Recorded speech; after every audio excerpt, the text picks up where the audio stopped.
Sunday night, 8 o'clock. Welcome to All Lacrosse Live. I'm Gary Groob in Toronto, and with me, as always, I have Shawn Slaght and Moose Jaws. Shawn, how are you? Doing pretty good, thanks, Gary. Should be, hey, it clinched. Yeah. Yeah. I like that. Feeling pretty good, yeah. Just so. And Muffler Mike over in Connecticut. Mike, how's it going? Well, Dylan Ward owes us all one Pick'ems win because no, he was injured or not available for today's game. So yeah, we all would have picked Ottawa when he would not be playing. So right. Well, me, it's a transition wins games, guys. Transitions wins games. We'll get into all of that in a little bit. But, before we do anything, I'm giddy. It's just fun to be back on a winning side. Even though, we're trying to tank a season to get these picks. But when Philly tanks, now we have 1, 2, and 3. Yeah, so you win either way. Yeah, this would have been the first time in history where both teams lost. We didn't have that, though. But it was an interesting game. Anyways, just a reminder, all our episodes are streamed live across Facebook, Twitter, YouTube, Twitch, also Instagram Live. Remember to hit the subscribe, follow, and like buttons. Always share. Tell your friends, tell your families, tell your coworkers. Tell the guy down the street who don't even know you. Tell everybody about us. Please enjoy our affiliates like the Pat Bernard Show, soccer and football shows, CFL shows, Streampunk Cinema, Streampunk Combat, all kinds of stuff, wrestling, anything you can think of we got on this network. You can check everything out at streampunkentertainment.com. If you missed a show, no worries. You can grab all the shows on YouTube at Streampunk Sports or at All Across All the Time. And if you come to All Across All the Time, of course, you will get our library of shows and interviews and fights and retro games and a whole lot more. So please do that. Remember, you can stay up to date with all sports by visiting streampunkentertainment.com. with great articles from our huge staff of contributors. Also, remember that the show is brought to you by 60. 60 is Canada's newest and most exciting sports teamwear brand, delivering top-quality uniforms and teamwear that reflects the spirit and identity of each team. Their commitment to innovation and excellence sets them apart, ensuring that every customer experiences the perfect blend of style and functionality. Unleash your greatness with 60. Also add LaxTalk 10 for a 10% discount on your order. Now, how do you get a hold of them? One is the QR code on screen right now. That will bring you right to their website. 2, you can go to sweet_60 on Instagram, have a look at their stuff, and you can DM Jim there. You can email Jim at info.sweet60@gmail.com, or directly, you can go to their website at www.sweet60.ca/60. Alrighty. Every week we get there. Every week we get one step closer. 4 weeks to Rabeski. 4 weeks to Rabeski. I can already taste the Pilsner Urquell as we speak. Let it be poured. yes, and Shawn and I are ready to run the asylum again. Yeah. We'll be here. Brimming with anticipation. I look forward to being up at 3 o'clock in the morning to watch the show.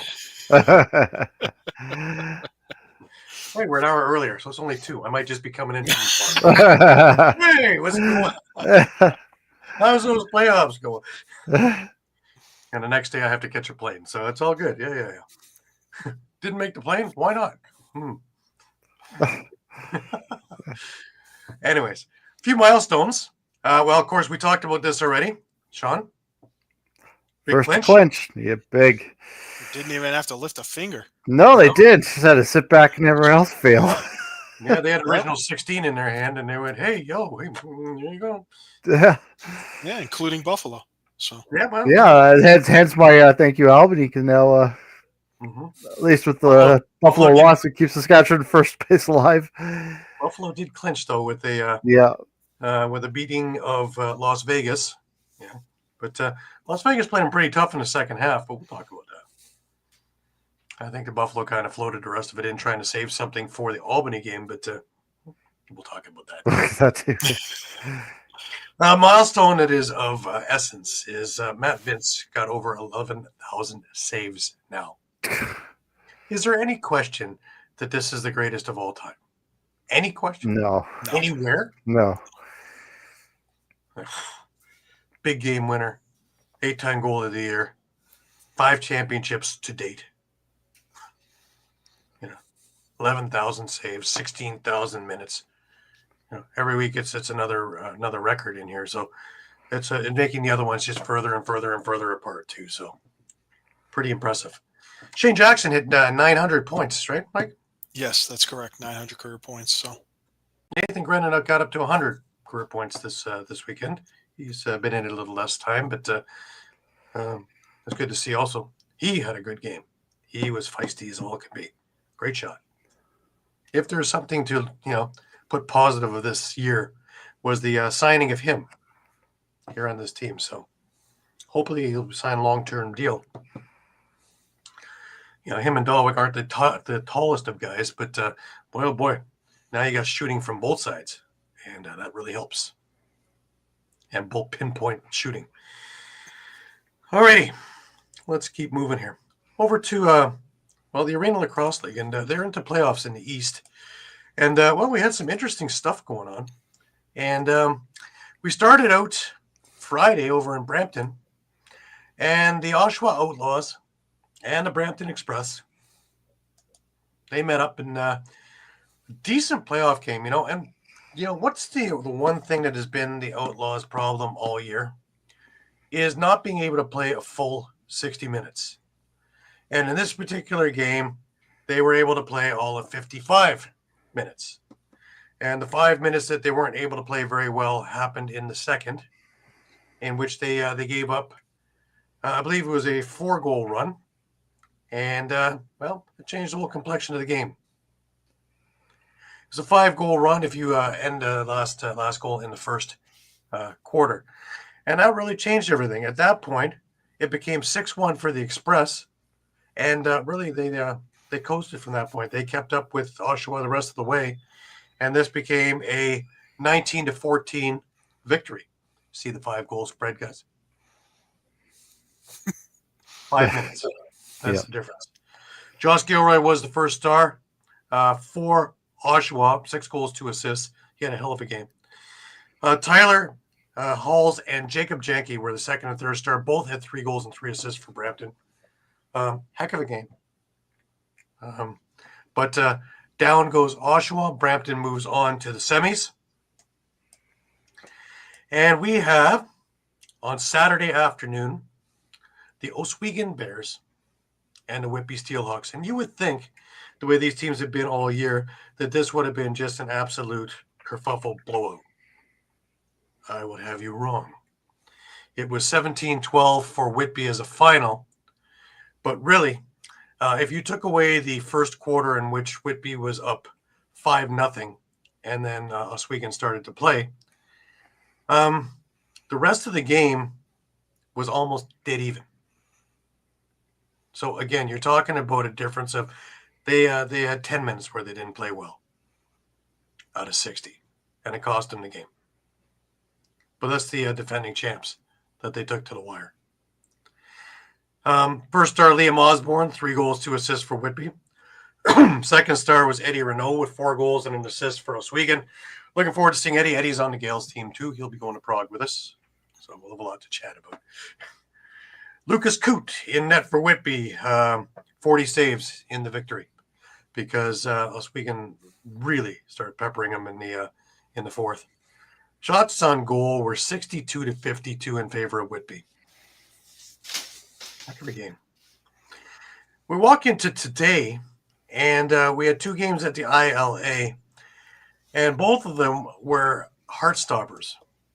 The first one was the Toronto Monarchs and the Paris River Wolves. Paris has been hot, probably the hottest team in the league going in the stretch. Toronto, so. They've been on the upside, but they've had a couple of weird ones in there. And this game just didn't disappoint. It was a 14-13 final in favor of the Toronto Monarchs. But Toronto had to, They had a big lead. They were up 13-8. They're up 10-7 all through the game, and Paris put it into another gear in the fourth, scoring 5 of the last 6 goals of this game to bring this to a thing. They made it 14-13 with 20 seconds left, so the last 20 seconds were a little bit heart-stopping if you were a Toronto fan. And the second game of the day was Peterborough and the Six Nations Snipers. And this game went a little bit further than that. This game went to overtime. In fact, Peterborough was up 12-10 with 5 minutes to go in the game. Six Nations scored. Now, the first star of this game was Wes Whitlow, and with good reason. Wes Whitlow, he scored to make it 12-11. Wes Whitlow scored to make it 12-12. And then Wes Whitlow scored the overtime goal to put Six Nations into the semifinals. First star is well-deserved, I think. Absolutely. Oh, yeah. Aaron Woods was the second star in this game from Peterborough. And Thunder Hill was the third star. He had 5 goals and 4 assists for Six Nations as well. So next weekend, you have at the ILA Saturday afternoon, the Six Nations Snipers facing the Brampton Express. And at the Toronto Rock Athletic Center, you have the Toronto Monarchs facing the Whitby Steelhawks at 8 p.m. Eastern. And the winners will face each other in the championship. Down to the wire now, guys. Down to the wire. The West had a couple of games. The Blackfish beat the Sea Spray, and the Eagles beat the Grizzlies. And that was on Saturday evening. Alrighty. That's it for ALL for this week. One more to do, and it looks like they're done for the year. Great games, eh? Oh, yeah. You definitely will not waste your money if you go to these games, especially now. These are going to be barn burner playoff games. So, alrighty. Why don't we bring up these little doodads here called the Pick'ems? As Mike says, we all owed one from Dylan Ward. But even with that, not a bad week for us all. Hanging on there. Mike, you're back up to 500, bud. All right. Hey. Go team, go. Yeah. I'm up by 1 game on Shawn and Pat. Caden is starting to get at our heels again. And tight, guys. Only 7 difference from first to worst, you know. That's not much. We're at 100 games played now. Yeah. So not too bad. Well, hoist your beer, guys. I hoist mine. All right. Why don't we get on with some of these NLL things? And Pat can't make it with us tonight, but he did send a video over, and he's a little bitter. So we'll play that in a little bit too. Also, we're going to play a video of a goal that made the Sports Center top 10. It was actually number 4 last night. So we'll get into that in a little bit. But the first game of the night was Halifax and Ottawa. And Graham Hostick's hat trick, he's a huge win at the nest. He goes off for the sock trick and for assists in a loss, but I wouldn't expect any less from Mr. Teat. No, Halifax might have expected a little bit more from Warren Hill. Hill got chased again after just letting up 4 goals on 7 shots in the first quarter. But again, Drew Hutchison stepping up big with 33 saves in relief. And some good and some bad for Halifax. The bad, 0 for 2 on the power play. But maybe that's more a function of Ottawa's penalty kill and their discipline, staying out of the box. The good, you should win when you get 75 shots on goal. Yeah. Yeah. Of course, Zach Higgins is saying, hey, I should win when I'm making 58 saves in net for Ottawa. But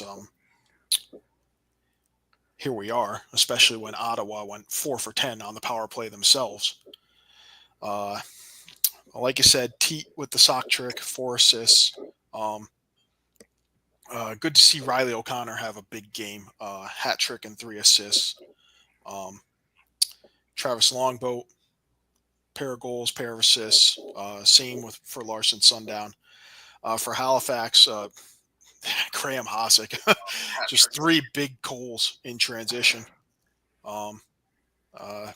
Certainly without that, Halifax isn't winning this game. Clark Peterson, 2 and 3.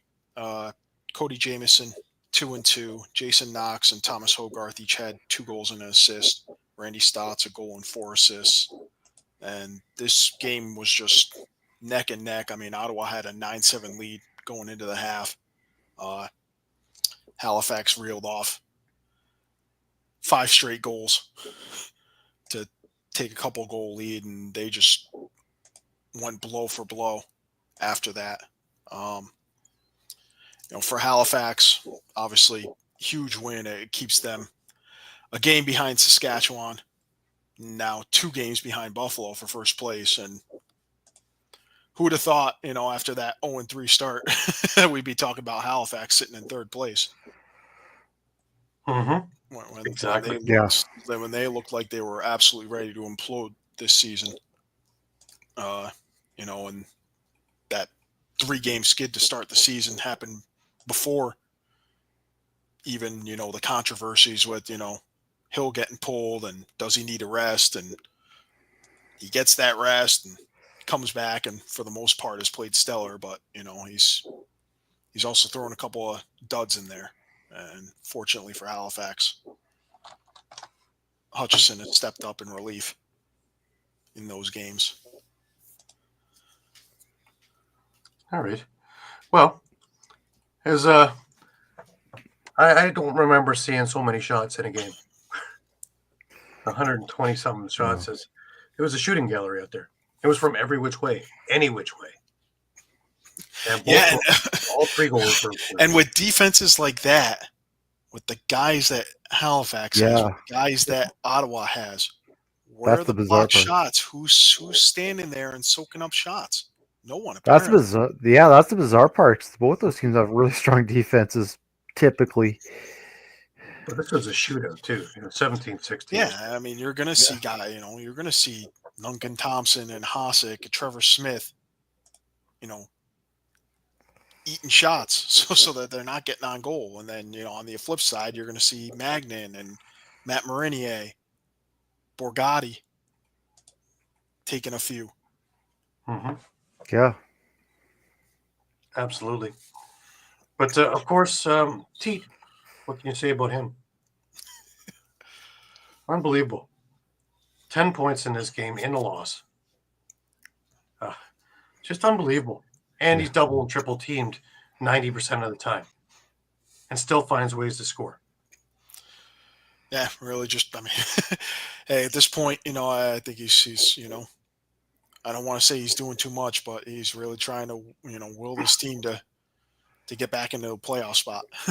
Where I'm starting to be enthused now, though, is Riley O'Connor. Both this game and the one we're going to talk about later. He's coming along for the ride, too. And he looks like he's back to his old self. 3 goals and 3 assists in this game. Larson Sundown, Travis Longbow, both with a pair of assists to go with it. So they've assimilated together there now, too. Connor Kiernan. More production needed from him on that side still. I agree. More later on today, but no goals, 3 assists. It's good to see him on the board because we've seen a few games where he has done zip. So he's starting to get back into the swing of things too. They're on the cusp. They still have a foot in the playoff situation. But, they're like a lot of teams. If they break the wrong way, the league's going to run them over. And because everybody is sitting there all neck and neck. And as soon as one team goes here, the next one's going up. Yeah. so they don't want to be. All right. Well, they're saving their energy, and so are we for the next one. But hey, I'm going to go a little out of order, and of course, the blemish in our all records, even was Albany beating Buffalo 11-10. Dyson Williams, Patrick, and the OT winner, and of course he had to be number seven on the Sports Center top 10. He wasn't number 4. Number 4 is saved for someone else, but number 7 was the behind the back shot that won the game. That had Matt Vince going, huh? Mr. Caden. Let's just see that goal again. Do you have it on replay? Let's just see it again. Do you Sorry, I didn't put it there. Anyway. Break out the tuba. Yeah. Holy hell. What a game. I mean, that was like, I can't even describe it. It was electric. 6,720 something fans, which is officially the highest in Albany history, which a week removed after their huge one against Georgia. So, the attendance keeps rising in Albany, which is really good for the future of the team here. Like, a thing about teams in the past, like the Albany Devils or the River Rats, is the attendance was a tough issue. Even when the team was struggling, they were not getting the fans in the building. And yes, you can say thank you a lot. You can say a lot of thanks to Banditland because Banditland travels very well. They always travel very well. Yes, they do. However, to get 6,000 fans. Box? Did you learn to spell box?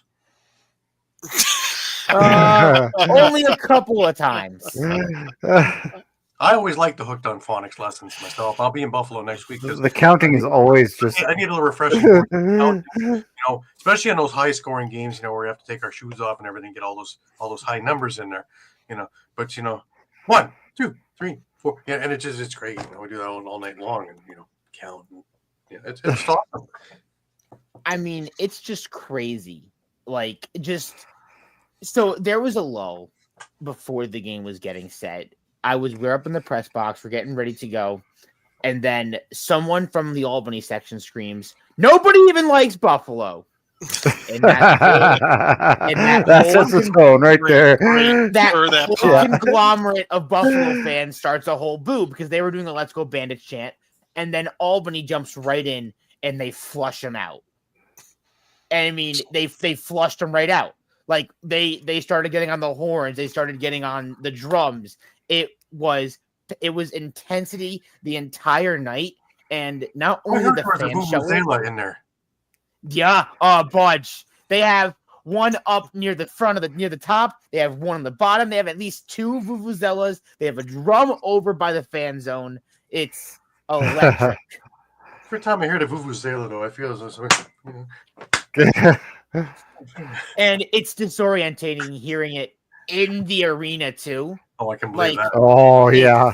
You imagine it out in a whole field because you would picture it with a soccer or a football stadium or baseball sometimes. I don't know, but inside an arena, that thing echoes. So that's a big reason as to why they flushed him out. But not only did the intensity start with the fans, it showed in the play.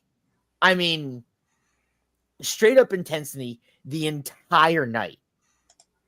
It was difficult to find a lull in the action. And after the whole contest, just seeing some of these guys walking, it was just crazy. When the press conference goes up, Dyson, when he's going up to the podium, he can't even stand. Dyson can't even stand. I saw Ty leaving the field after. He couldn't really walk. I mean, these guys put their bodies out there on that night, and that was probably their best game, obviously, of this year.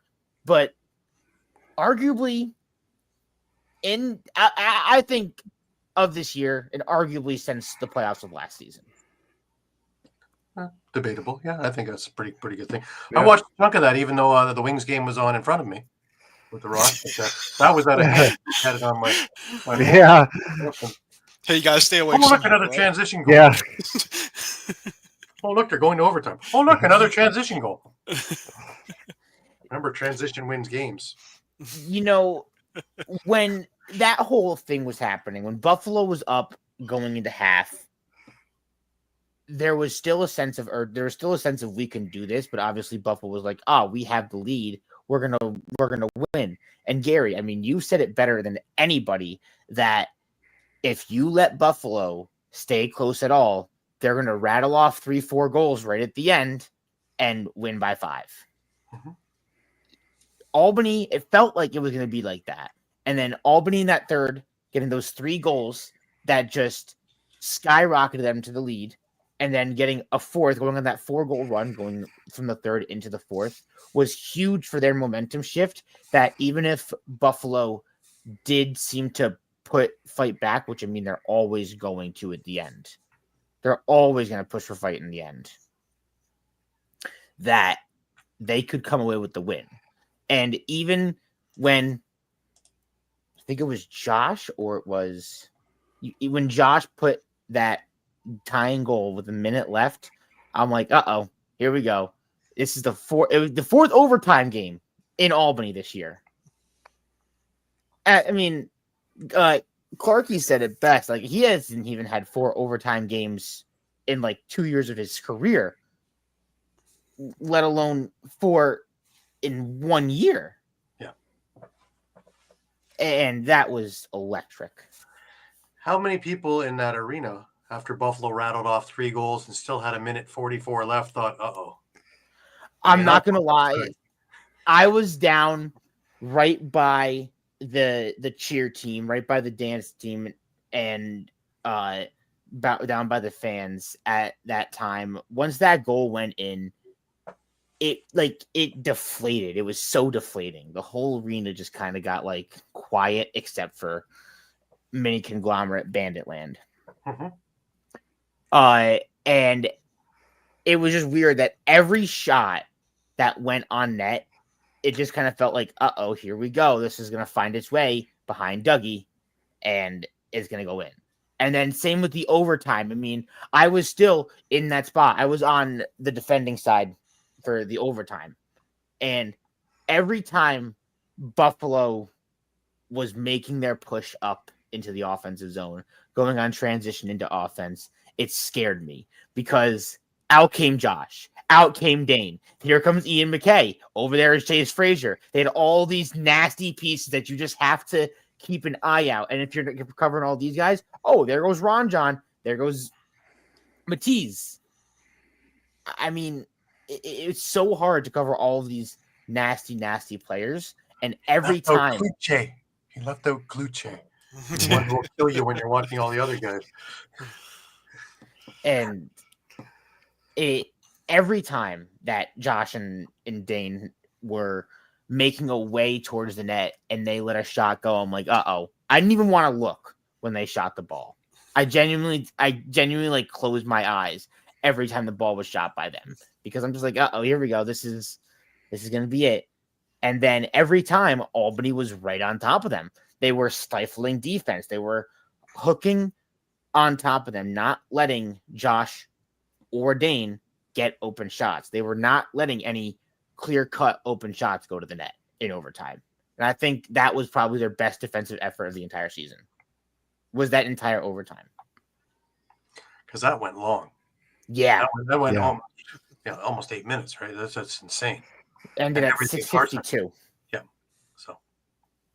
Yeah. And I mean, like, you can talk about so many players through the whole game. And like, let's start with Jonathan Peshko.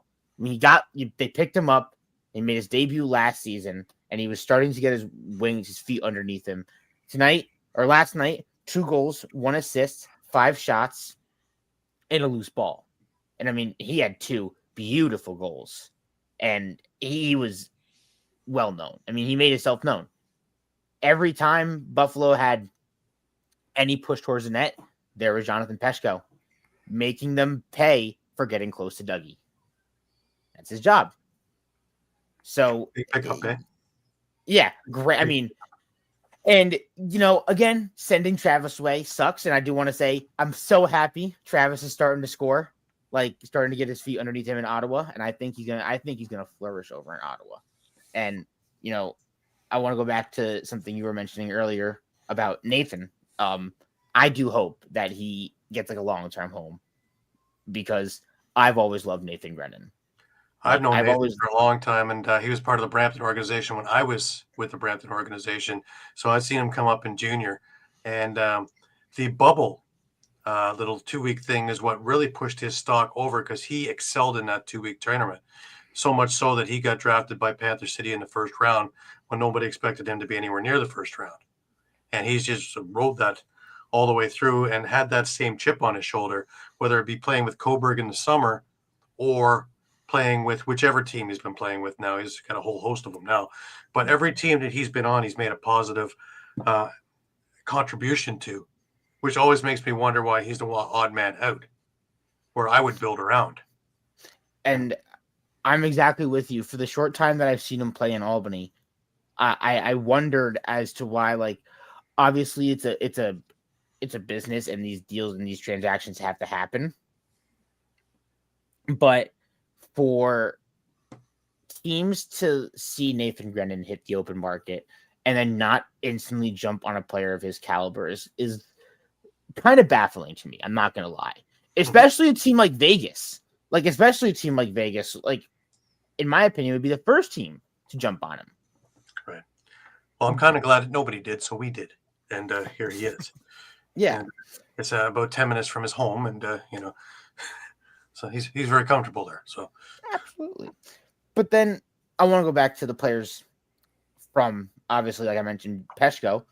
Someone else who's really coming to his own, besides Dyson, obviously I'll get into Dyson, is Will Johansson. Mm-hmm. I mean, the injury last season was obviously devastating, but then it all starts. I talked to Coach before the whole game, and he talked about the growth through the offseason and through the training and through the preseason, and how it was just a continuous buildup of his skills and how he knew where he needed to be. And I mean, his defensive game has flourished immensely.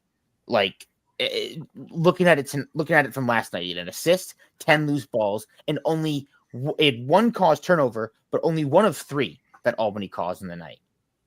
So being a huge factor in their causing turnovers. He's someone that Albany's going to want to keep around for a while. Right. Benny44CA on Instagram has also mentioned Kyle Jackson being a hell of a pickup for Albany. And I was just going to mention Kyle Jackson. 3 games in a row. I mean, that's the first time they've gone on a winning streak. All games, Kyle Jackson.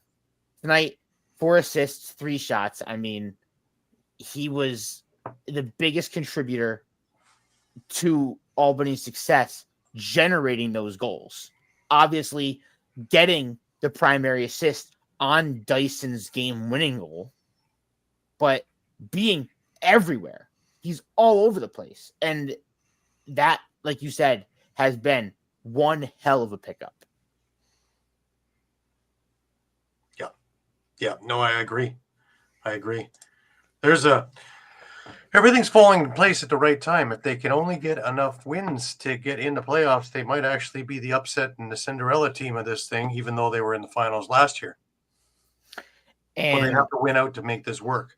If I have my math correct. Yeah, that's going to be a tougher road. They've got Vancouver, and I think they've got a home and home with San Diego to finish. And both teams are pretty scary right now. Both teams are on the upswing also, so it might be too little, too late. But at least they didn't go and hit the panic button and destroy what's there, so that this team is going to be there next season. And again, everyone, I'm pretty sure everyone on that team. I mean, other than, we don't know really Callum Crawford's situation, but, he's obviously a UFA and old enough to reject a franchise tag. But I think the next oldest player is Colton Watkinson, and I don't think he's even at the age where he can reject a franchise tag. Well, don't forget, they just signed him to a 1-year deal. Yeah. They did. Yeah. So basically, you're going to the offseason, you can franchise anyone you want on your team, pretty much. Yeah. And as for Crawford, I really don't think it matters. I don't really think he'd be back anyways, because he has really added zero Yeah. or the big zero to the team. So. And Gary, you mentioned how like this team is kind of finally starting to hit their uptick at the right time in a sort of way, and that cannot be said better than anybody on this whole team than Doug Jamieson. True. Give him a bobblehead and away you go, eh? Hey, I have it over there. I haven't unboxed it. What a beautiful bobblehead. It looks exactly like him.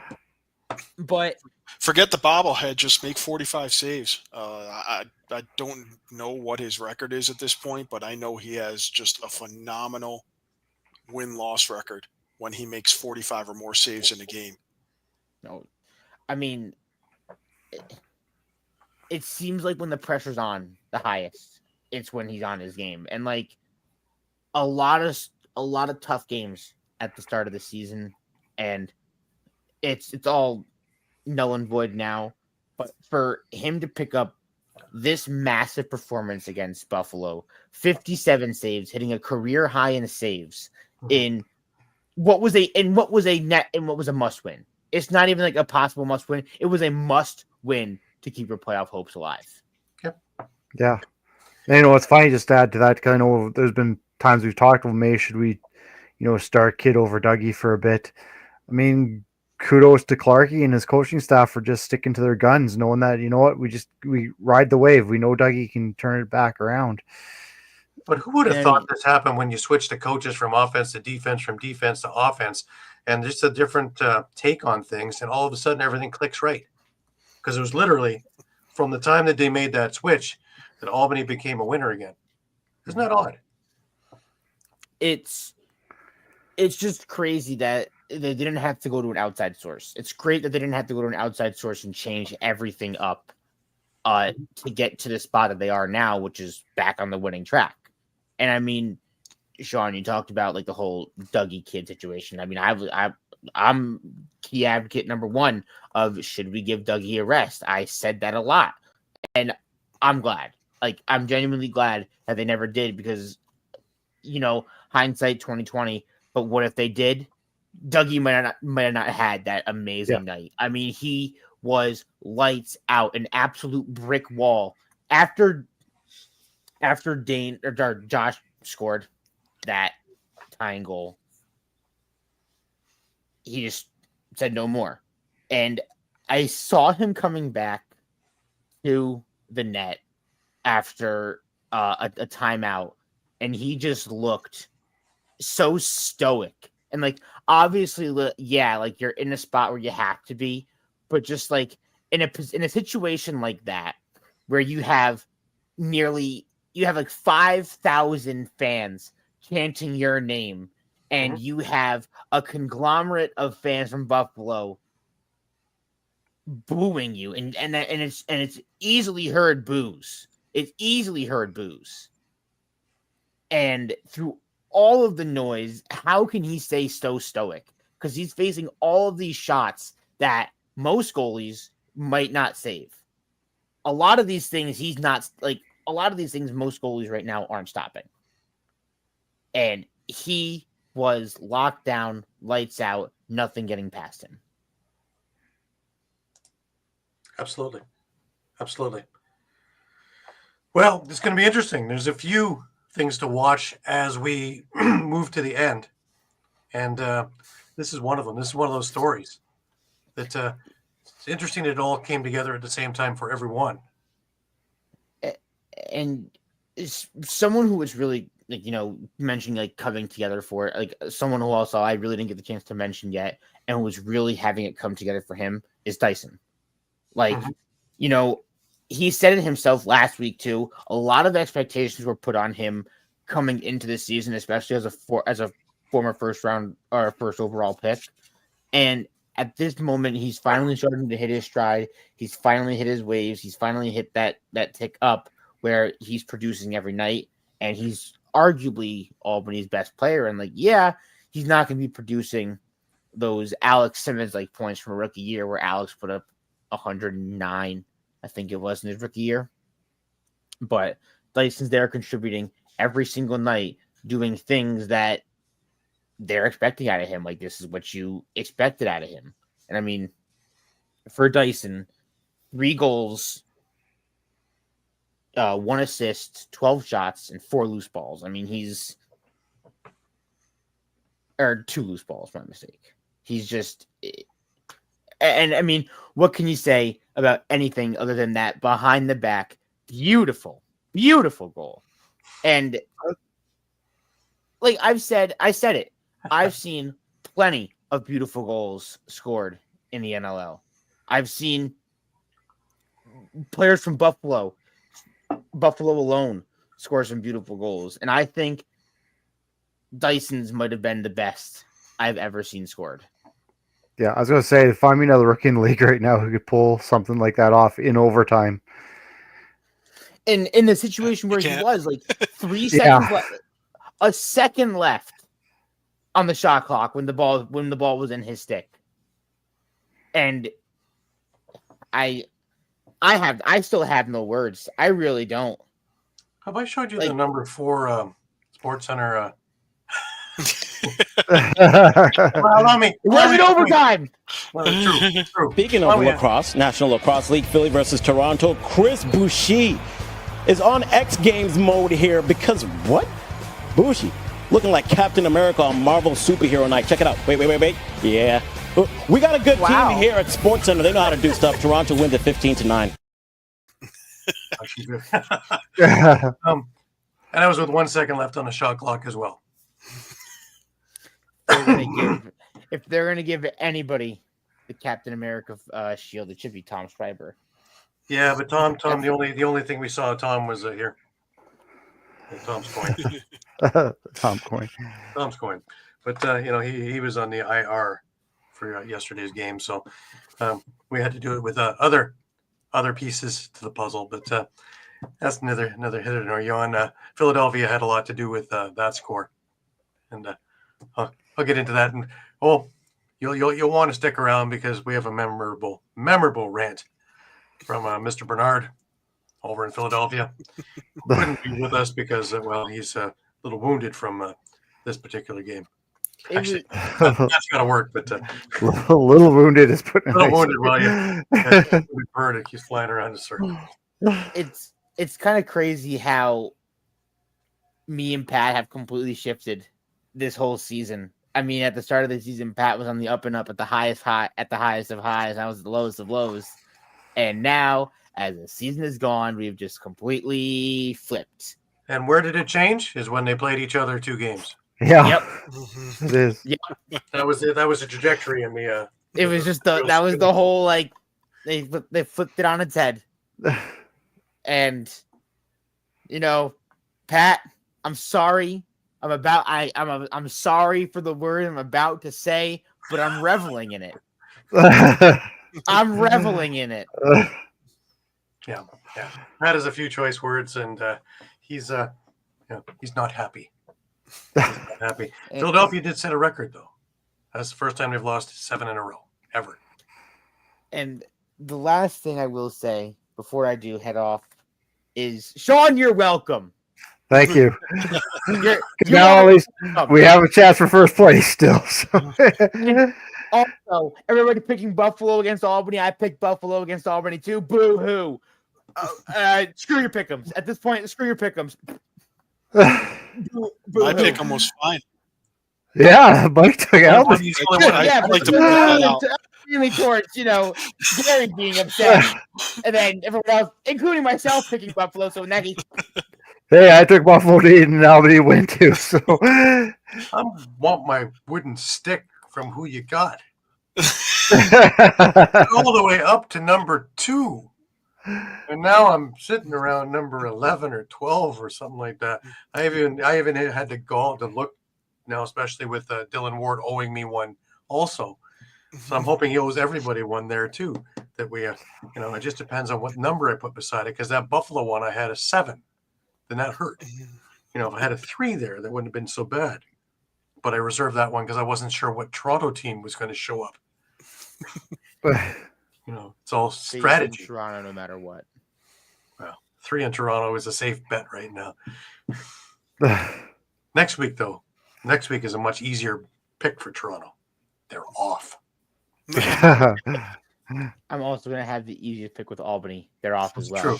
Well, it's a good time for Albany to be off. If they can't walk right now, playing Vancouver in 2 weeks, they need all the help that they can get. Yeah. That's exactly what Coach said at the end of the game, is that, this is the best time to go into a bye week. This is the most important time to go into a bye week. Yep, I think so. Whereas Buffalo has no bye weeks and none of that, and they're just going to keep playing until they don't play anymore, which includes playoffs. So if there's going to be an exhaustion factor, I don't think it's going to come into play because I think all their two a weekend things are over now. So now it's just 1 a week. But man, after playing very few games to start, dumb schedule. And then all of a sudden 12 games in 10 weeks is retarded. It's just ridiculous. Unnecessary. With the amount of bye weeks that the league has built in there, I don't understand why we haven't talked about an all-star game yet again. And I don't understand why we have all this time off where we don't need to play into June. We don't. When we go back to the schedule too, we see some weeks where we have just 4 games, another where we have 8 to 10 games. It's so unbalanced. 5 this coming week, and we just had 7 the last few weeks, right? Or 7 or 8. Yeah. So it's I'm hoping they figure that one out too. I realize it's on availability of arenas and things like that too, but I'm sure that they can work around it. Let's put a petition for Albany to host the first All-Star game. Probably be Buffalo, but my idea actually that I did pitch to the league was that the champions hosted. Ooh, that's a good idea. And we even went one step further as when we were talking about it. I believe it was with Ethan Iannucci we were talking about it, and because he was always big on these things because he just played the same regardless. And it was maybe like the NHL did years ago, was the Stanley Cup champion team would play the league all-stars. So maybe the Buffalo Bandits or whoever wins the championship would be in their entirety playing the rest of the league all-stars and see what happens. A little more meaning to the game. That would be. So it doesn't become a game of flag football. Yeah, because that's always just my fear with an all-star game, right? Is you see what happened to the NHL all-star game and other all-star games around this. It becomes a bit of, even the NBA, it becomes a bit of a joke, right? Yeah. So if there's no one's really trying, that's more than just pride, but also, the skills competition. When you have TSN and ESPN on board, Paul Rabel looks like a genius because even if you're not tuning into the PLL All-Star game, you're pretty damn sure you're making it for the middle of it so you can watch some of these absolutely amazing skills. Mm-hmm. What better highlight package to get people who don't watch the game than just to put that on a 30-second commercial? Go watch. Okay. Away you go. Yeah, but hey, let's hope. I'm going to get back on my soapbox about that because I love the All-Star games, man. I traveled around to watch them just like I travel around to watch the finals. 35 finals, I think I've caught 20 of them. I caught a bunch of the All-Star games, have a bunch of the shirts to prove it. And they're fun. And it gives guys, maybe not as much now because they're in so many different places where they play together, but it gives a lot of guys a chance to play with one another who normally wouldn't play with one another. So if you thought the community was strong before, wait. So I think that should be something else. You want to be the big four? Well, the other big fours have an all-star game and have a big to-do weekend with it. And it's kind of like your prom, when you're in high school. It's kind of like your whatever when you're in the next level, right? You don't go without these things. So Make the whole the argument that I got years ago was logistics.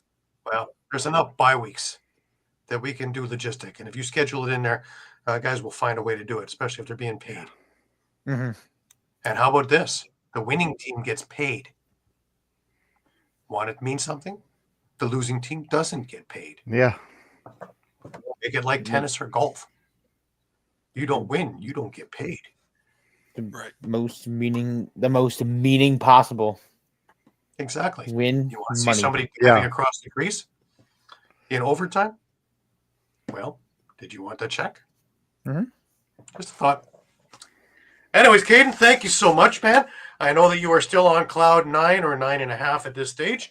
And, that's awesome. That's awesome. Happy for you. Cloud 6 of 9 as met I'm following one of our following big their fans. winning schedule, following their standard their schedule right now. Their record. I heard you met one of our big fans.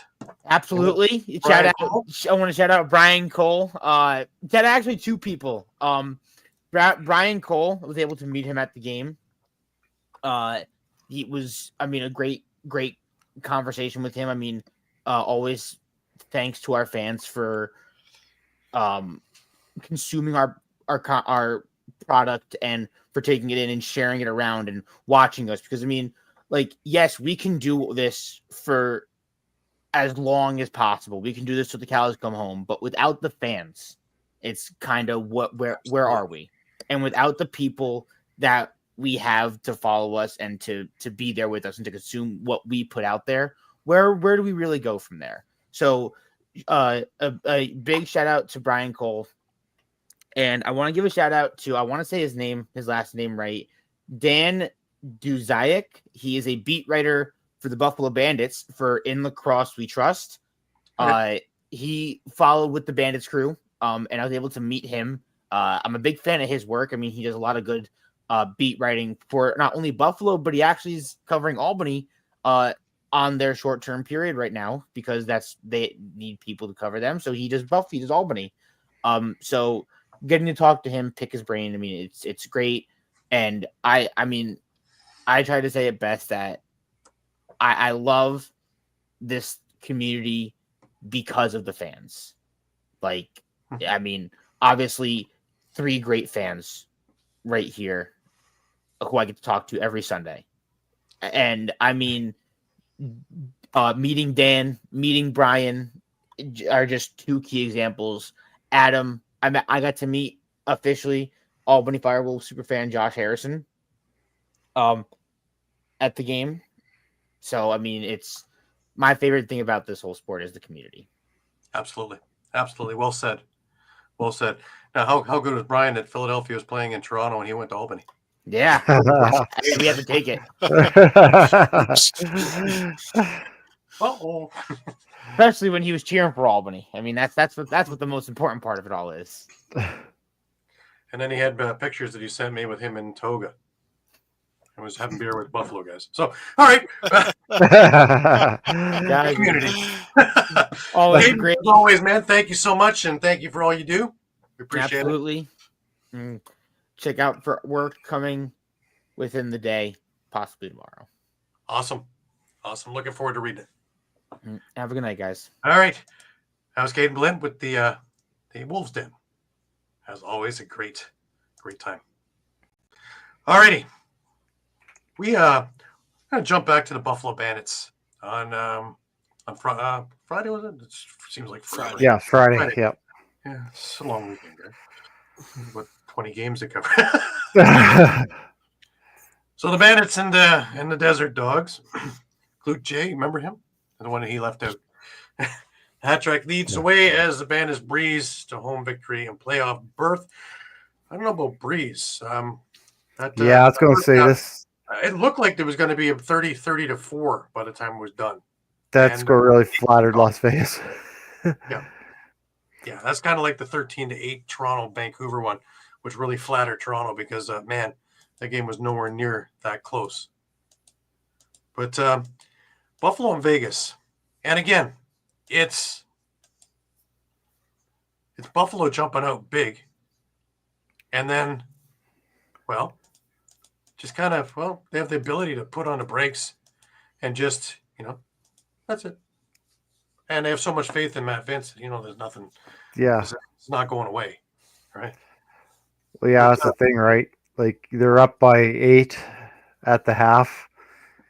I mean, they're still up by still up by 8 heading into the fourth, and really it was 5 goals in the fourth for Las Vegas.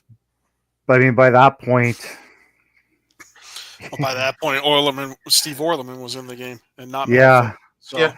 Well, the funny thing is, do you think that maybe just on the outside, as much as this is, just kind of playing with your food and whatever, do you think maybe this starts up a guy like Donville? Maybe it starts up a guy like Killen? Maybe. That's one point I was going to make. Right? Like Donville had the hat trick and 6 assists. So, I mean, that's probably one of his better games since he's come over from Las Vegas or to Las Vegas. But, yeah, and you mentioned Kilden as well, right? 5 points. It's hard to say because there's really been no precedent to it yet that they've shown anything to this point until now. So until they can show it for 2-3 games in a row, it's really hard to say. It's weird though, because I was having a conversation about Vegas, and I was wondering about Williams and that, and it's not Williams. It seems as though the offense and defensive coaches are more disengaged, which is a problem. And I think it's something that Williams needs to address on the off season. You can't really do anything now. You're 2/3, 8/10, 4/5, whatever you want to call it, through the season. But guys aren't banging. Katoni came in and he's the guy doing setting picks and banging, and he's the guy who should be doing the shooting. And it's weird. There's like I had mentioned, there's just too much talent. You're talking about Donville, Killen, Hanna, Katoni, King, Poitras, Jackson. Way too much talent to go. Man, they don't need to win any. They just aren't good enough. And you've even seen a youngster like Jackson Webster who can. Yep. He's shown flashes of brilliance too, but and maybe that's where they got to start as the coordinators. I mean, I know we've been hard on Shawn, but maybe that's where it does start is offensive, defensive coordinators going from there. Well, if they're not holding anybody accountable, then guys are going to do whatever the hell they want, which is going to bring me into the Philadelphia game in a bit. But that's what happens when there's nobody accountable and guys are just running their own thing. At the risk of sounding like a little bit, 1960s, I would be putting anybody in a press box who didn't follow the game plan. I don't care. We're already losing. What do I care if I got an entire practice squad playing and my A guys sitting up in the press box?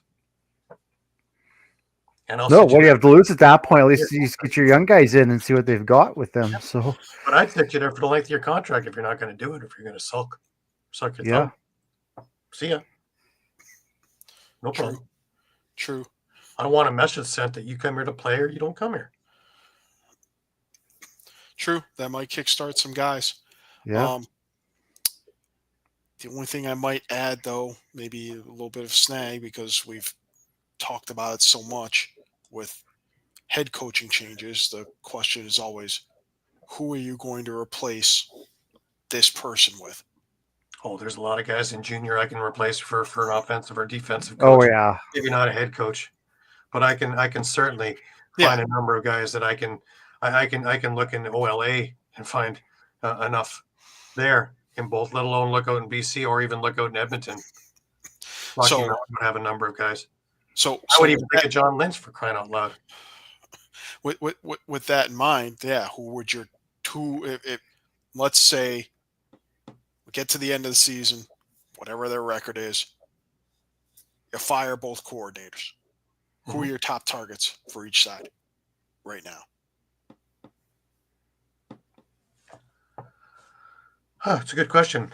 You mentioned Lentz. I know it's still kind of I'm guessing Lentz still wants to play if he can. Yeah, but he's definitely a name I'd be looking at as a coach down the road for sure. Yeah. There's a few of them over in the with Mimico that I would look at as well. and it's I mean, one name I'd throw out, which kind of disappeared. He was kind of seemingly at the top of lists a couple of years ago. What happened with Andrew McBride? Yep. Yeah. At one point he was he not defensive coordinator, I think, for Colorado, and he looked to be kind of the next rising star. Yeah, because he had a lot of success in Calgary in junior. So I mean, with the same respect, I would look at Dan McRae too. That's gonna be a tough pull from Colorado. I think you'd have as much trouble wresting him away from Colorado as you would wresting Andrew Suter away from Halifax. True, right but well, it's funny though. They got Rob Williams to go to Vancouver from Vegas, even though it's closer to home too, right? But true, there is that. Yeah. There is always that geographical factor. But there's. I just figured I'd throw that out there, just because like you said, there is that sort of difference in levels. Coordinator versus head coach. Right, but for those listening, if you guys have any ideas, chime in. Toss them out. Yeah. Toss them out there, DM us, whatever. But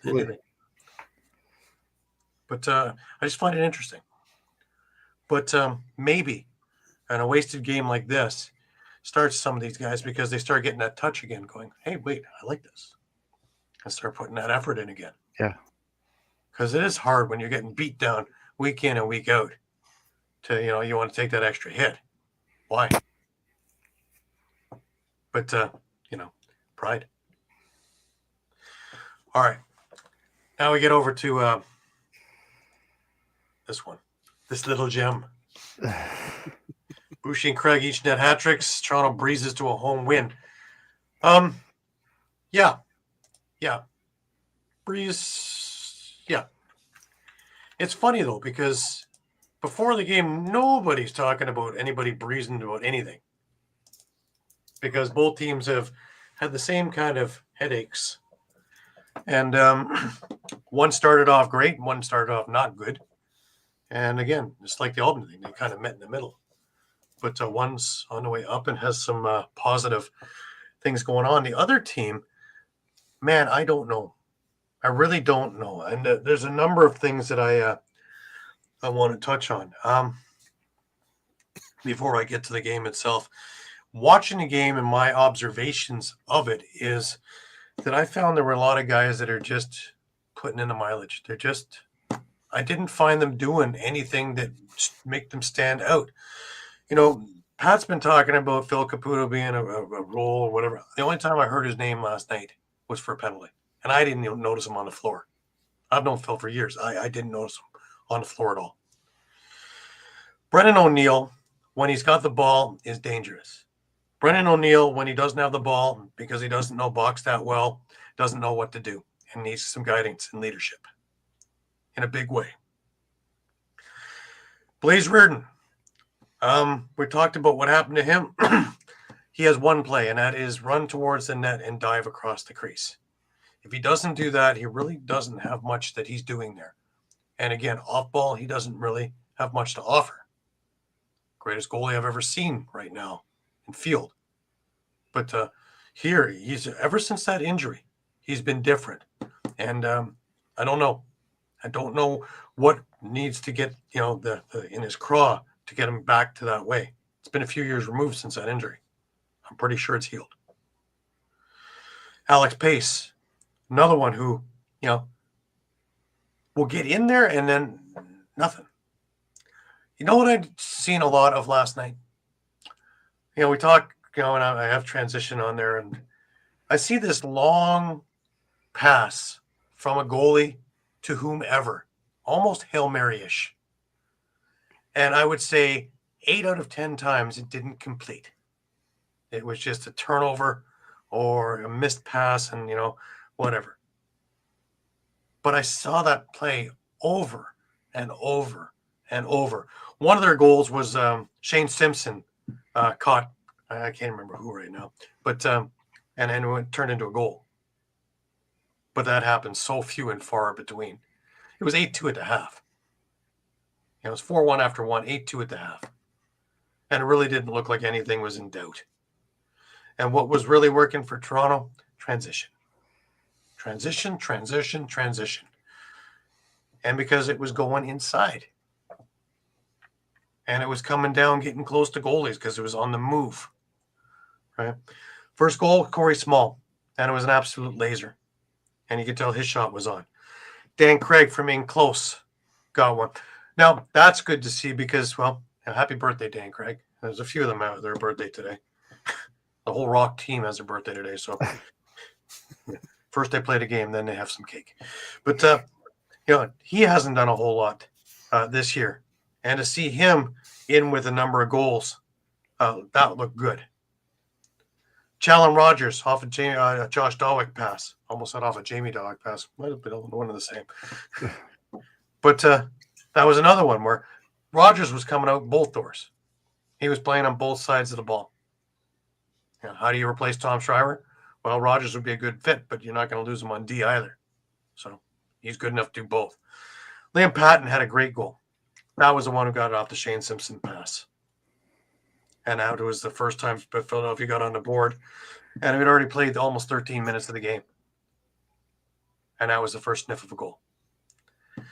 Josh Dawick had a couple of just beauties. He's turned into one hell of a shooter. Not afraid to shoot from anywhere. You saw it last week with the behind-the-back goal. This one just picking corners. Low far side corner, that's Josh. That was 4-1 after one. Brennan O'Neill got a goal.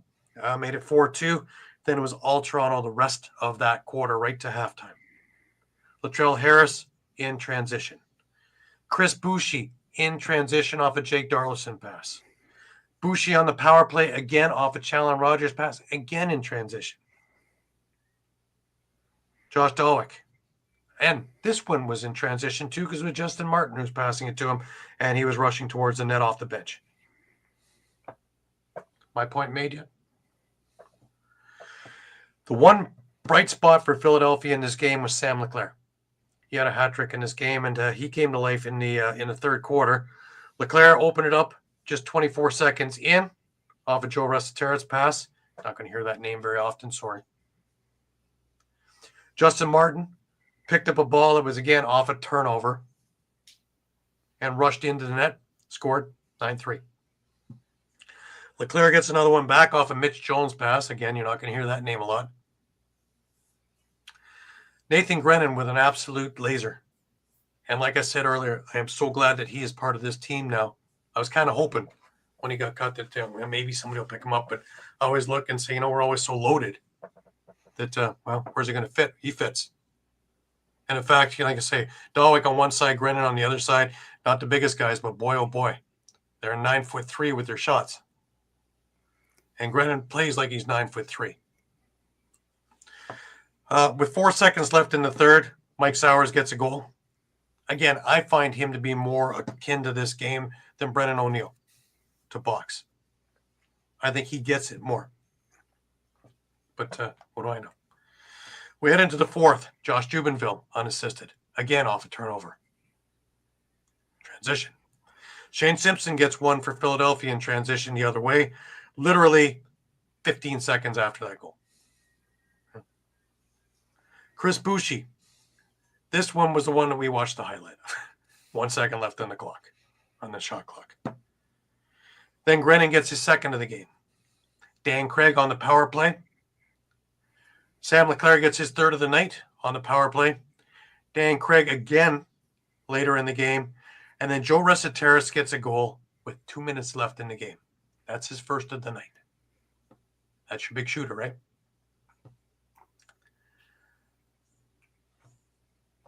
I'm at a loss with the Philadelphia team. Deacon Knott looked pretty good in net because he came in after the third goal on Daymud. He didn't look good at all. He looked like he was fighting everything. But you look at Mitch Jones, he had no goals, 3 assists in this game. Blaze Reardon, no goals, 1 assist. Joe Resetaris, a goal and 3 assists. Okay, that's your front wing, right? Right. You're not winning any games with 2 goals. Sorry. Let's add your number 1 pick, Brennan O'Neill, 1 goal, no assists. Okay, so you're not winning any games with three goals. It's weird. You look at this and it's like, whoa. Phil Caputo, nothing. 2 penalty minutes. Liam Patton, 1 goal. At least he got a goal. Just odd. And it's just they just look like they don't have a set game plan. They're all over the place. And everybody's trying to do everything. Yeah. You're not going to score a 4-point goal. You need to use your teammate. There needs to be some form of it. There may be all kinds of organization, but it just came across that there isn't. And the turnovers. I mentioned to you guys off air, there was one where it was an over and back. The wing player stopped the ball just over center. Well, the Rock player was right there. He picked it up. They whistled it in. He made a pass. It was a goal. Just like that. Thank you for the assist. Strange. But a few times it was mentioned when I rewatched it and the broadcast, and and the Rock were off on a slow change, and Philadelphia didn't do anything. They didn't press and make them pay for it. That's weird. Holochuk looked good, but he wasn't busy. Philadelphia in this game had 41 shots. And like I told you guys, it was into the 4th before they got over 30. That's frightening. You're not winning any games with that. And we've said it over and over and over again. 57 shots. Yep. Where's the D? Yeah. I got all over the Rock defense last week about if you want to watch, buy a ticket. I'm almost the same here. I think the Rock played a good game. Don't get me wrong. Did they play a great game? No.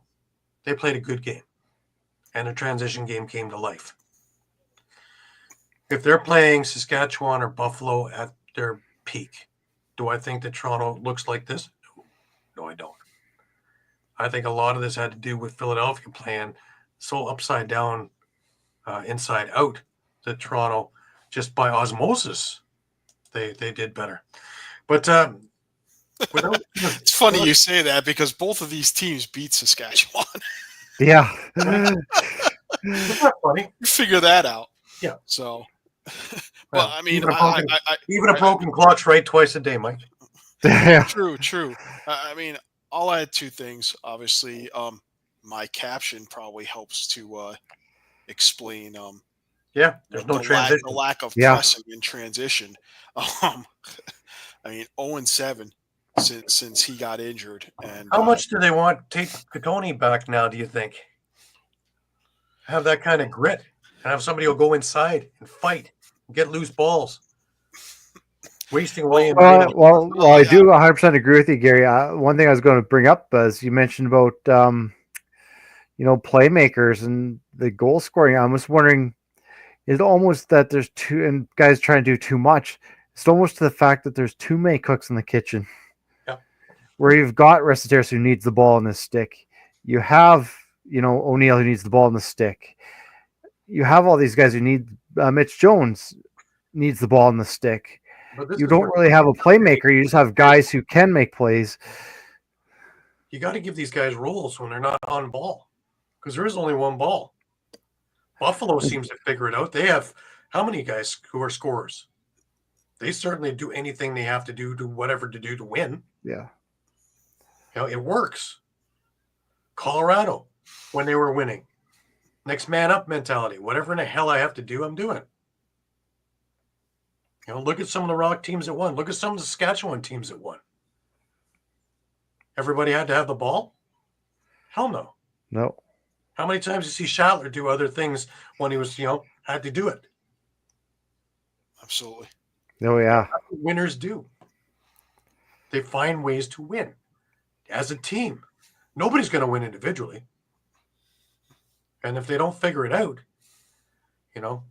that's where the upper people need to go, hey, this is what we're doing. Enough of this. This is what we're doing. Anyways, without further ado, we have a real pissed off Philadelphian. And I'll let him speak for himself. Mr. Bernard, if you will. Was that lackluster performance they gave yesterday up there in Toronto, because The Rock gave that team a beatdown. Offensively, they run the same plays. They've been running the same half-field plays.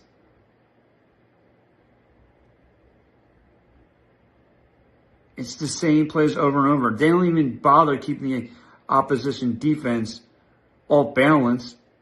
They don't even try scoring in transition. It's terrible. It's terrible. Mr. Snoot had a great debut here in Philly, and that was it. And then he fizzled out. Now you can see why the Toronto Rock dealt him. If you're looking for a bright spot, yeah, sure, Sam Leclerc got a hat trick. Whoop-de-freaking-do. Again. The secondary of this team is stepping up. The secondary scoring. Where's the primary scoring coming from? When's that going to start taking place? When is Mitch Jones going to start answering the call? He's a great facilitator. But I need him to score goals here. Now I'm starting to wondering, is this why Vancouver dealt him here? Maybe they didn't believe in him. And look at Vancouver now. They're red hot right now. Red hot. They're playing for a playoff spot. What are we playing for? Back to Martin Luther King Day. This team was in second place of the NLL. And here we are 2 months later. Second from the bottom of the NLL. This team's a joke. Paul Day has tried everything to make this team right. 7 straight losses is uncalled for. Somebody has to answer for this. Whether it's Ian Rubel, whether it's offensive coordinator or defensive coordinator, someone needs to answer for this train going off the tracks.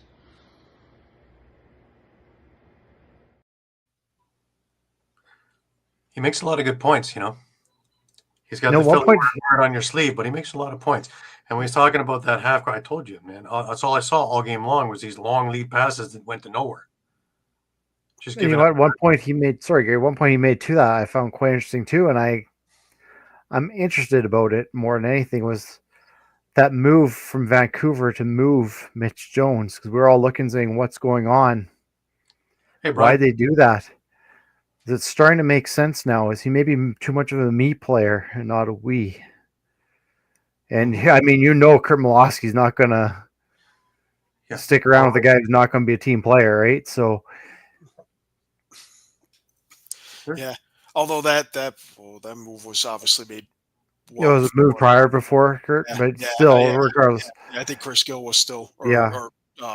It was Cordingly. Well, even Cordingly, I mean, even with Cordingly, you know, he's not going to answer to a guy who's just going to be all about himself, right? Right. Well, good to see your home. I guess my response to that is, you know, I'll reiterate, for multiple reasons, you know, this is a big problem for the Wings, because if they make the playoffs, you might be looking at another big rebuild. Both Joe Resetarits and Mitch Jones, I believe, are at the end of their contracts this year. Mm-hmm. Both UFAs. Yeah. Both of them can reject the franchise tag. So, I mean, this might be getting into unprecedented territory here, where you're going to have 2 of your players who are not only your top 2 scorers, but 2 of the top 5 scorers in the entire league. And they could both be walking out the door. Yeah. and you can't stop them. And all you get is a compensatory pick for them, Yeah. where I would have traded them. I know it sounds weird, but we're already No. doing trading to get transition. I would have traded them. Yeah, no, I'm with you, Gary, because, I mean, other than compensatory tip, at least get some decent draft. We know Yeah, the it's 2026 draft picks going to be stacked. Get your, like you see, do a Trout, stack up. Yeah. Yeah, it's a low first rounder, so I agree there. But yeah, I mean, Colorado could have used a righty. Mm-hmm. We talked about it. We talked about it on the show, and we brought up that very same scenario, Mike. If we want to go back a couple of shows, you brought that up right then. Right? Yeah. As soon as Zed got injured, it was and then it looked like it would have been an even better move with Connor Kelly getting injured right after that. Yeah. I mean, Kelly's back in the lineup now, I think, but Eli McLaughlin out now too, so all of a sudden, any firepower would be good. Yeah, the only downside maybe with Colorado is maybe they're a little too veteran laden. That it just might not have worked for them. But the other thing I just wanted to bring up, I think we'd be a little bit remiss here to not mention, the biggest trade that Philly made in the offseason, considering that one Zach Higgins made more saves than Toronto took shots in their game this weekend. Yep. I just want to throw this out there and get your guys' thoughts on it. This was back on September 2024 here. The Wings trade Zach Higgins to Ottawa in exchange for Caputo, Liam Patton, and first-round selection in 2027 draft. This is after they cleaned house pretty much in the Panther City dispersal draft. And,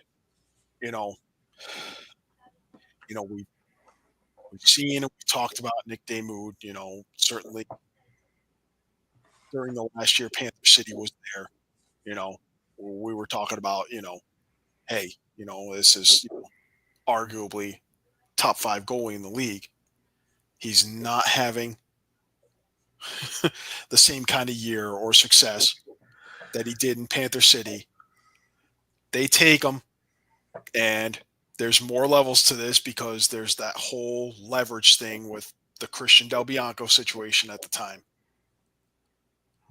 So here's my hypothetical. They take Damoud, keep everything the same, except for the piece in this trade. Keep Higgins, put Damoud in that trade. How do you think Philly's doing this year? Better, worse, or the same? I think they're doing a little better, but I don't think they're doing a great deal better because I don't believe in their defense. Yeah. One of the things that Damoud, why we were talking about him top 5, is the Panther City defense was stronger. It's like Nick Rose. Why is he not clicking in Calgary? Why has he got 3 L's and 1 W?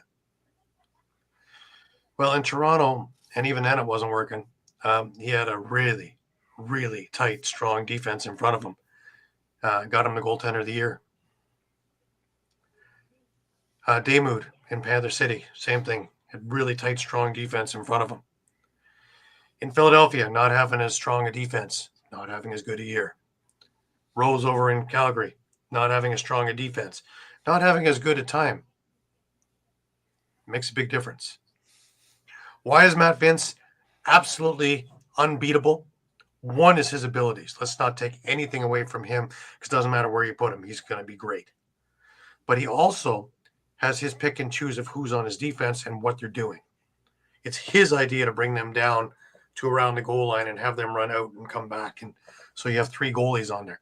and it makes it really tough to come inside. You're going to have to pay a heavy price, and they're athletic enough to get out and block shooting lanes and get on wrists and block passing lanes. So it comes down to, how good is your defense and how much can they work with you as a goalie? Yeah, I agree with Gary. And I think, because you're talking about, I think, two different goaltenders in Damoud, where he's at his best when, he's not seeing a lot of work. Whereas Higgins, he is at his best when he's seeing a lot of work. But I think the difference is you're seeing in Ottawa is he's seeing a lot of shots, but he's seeing a lot of the shots that he wants to see. That defense is giving him the shots that he wants to see and that he can see. That he knows he can stop. Whereas, like Gary said, I don't trust that Philly defense. That he's going to see a lot of shots, but he's going to see a lot of shots that he doesn't want to see. That he's getting put in a bad position to stop. What's the best way to know about a goalie is to talk to the players, right? And I interviewed Mike Triolo on Thursday. I had a great interview with him, and we talked about his ALL days in Oshawa. In the first year, they won, and he was on that team, and their goalie was Zach Higgins. And Zach carried it on his back and made sure they won. He has nothing but great things to say about Zach as a goalie. To me, that says it all right there. When your players have your confidence and you've given them the confidence that they can do what they can do, guys are taking extra chances in Buffalo because they know that Matt Vince is back there and can do what he can do back there. I'm starting to think in Toronto, the guys are taking more chances because Holochuk moves around a little bit more. And he still gets beat, but he's new at it. Let him have a little bit of time. Let's see what happens. But he's an agile goalie who's big, has a good IQ when it comes to lacrosse, and is athletic. Higgins is athletic and can take those extra saves so that the Ottawa you notice that they're all moving up. Transitionally, they do quite a bit of work. Sometimes they get caught, hence a lot of shots. But they have a lot of faith, so they're doing that. Then you have a team like Philadelphia where the goalie's trying to throw the ball up the floor because the defense isn't moving anywhere, which includes to the bench when you need a change.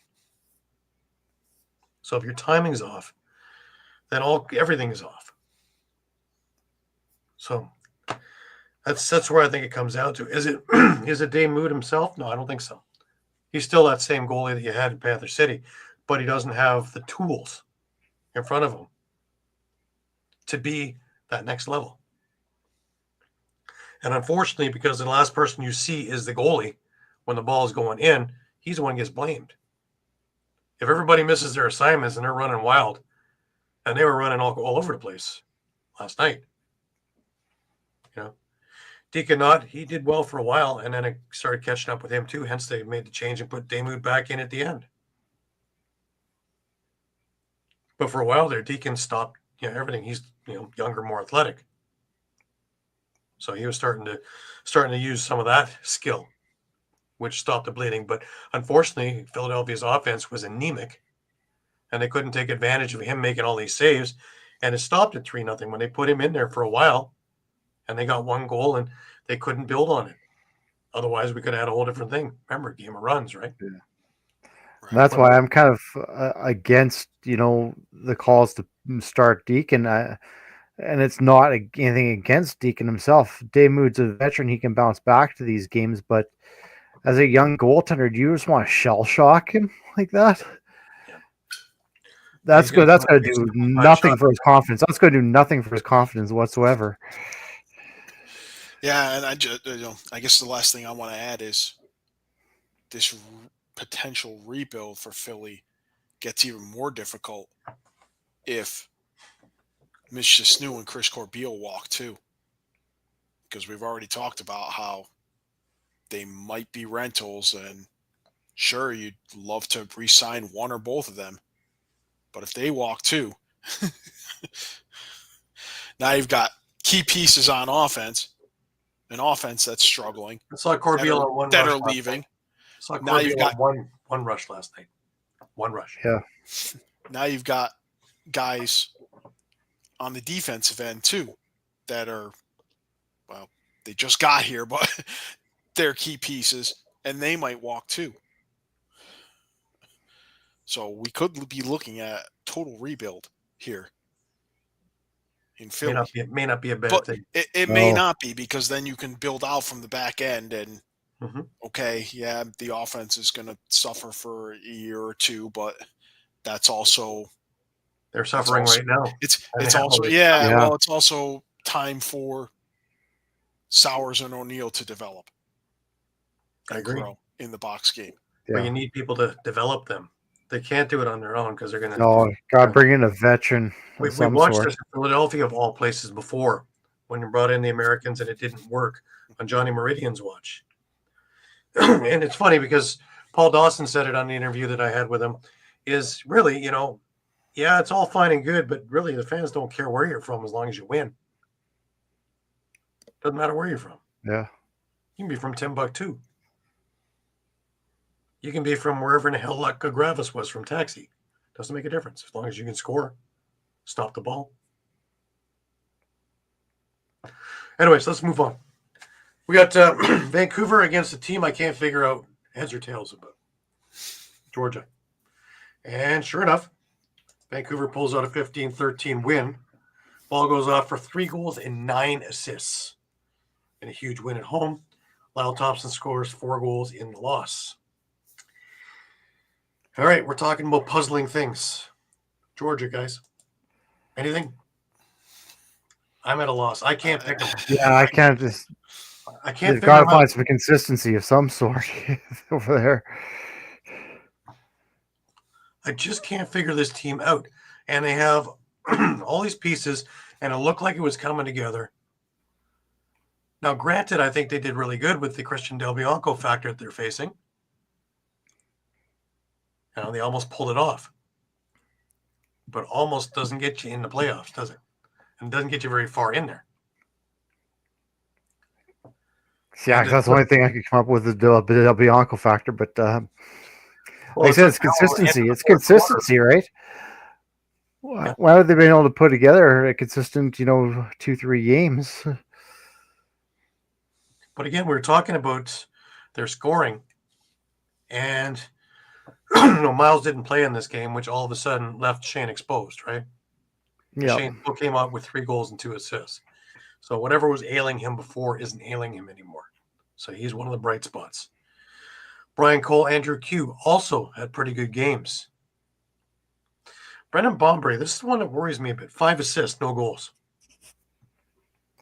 I would rather him have 2 goals and no assists. When did his role change that he's a facilitator and not a scorer? I have no idea. But I'm going to take a look and think and be a soothsayer and think that as George's turn happened, so did his role. Torrin Eccleston, he came out like gangbusters. Now he's just kind of, he had that injury and he's back. But, a goal in last night's game. And then I look at a lot of zeros in there. A lot of zeros. Yeah.